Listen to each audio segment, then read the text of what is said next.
Pemirsa, cuaca ekstrim belakangan ini melanda wilayah Kabupaten Buleleng dan sekitarnya.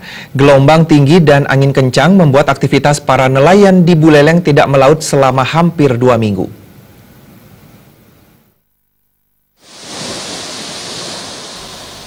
Cuaca buruk dengan gelombang tinggi di sepanjang pesisir pantai Buleleng membuat ratusan nelayan pun tak berniat beraktivitas di tengah laut. Para nelayan memilih tidak melaut lantaran gelombang setinggi 2 meter disertai angin kencang melanda laut Buleleng. Salah satunya para nelayan di pesisir pantai Kubu Tambahan Buleleng ini.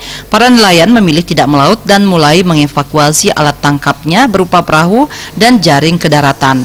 Salah seorang kelompok nelayan Putra Baruna, Ketut Bagiada, menyatakan sebanyak 200 lebih nelayan di desanya menghentikan aktivitas melaut sejak 2 pekan silam.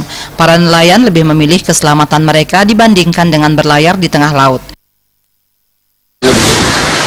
Buru ya? Nah, kalau gelombang di tengah kira-kira gimana? Sudah 3 meter. Tinggi ya? Terus kalau angin sendiri? Anginnya? Iya. Kadang-kadang hingga kencang gitu.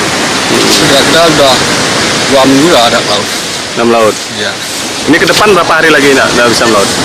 Bisa di ini? Mungkin sudah setelah tahun baru boleh kerja.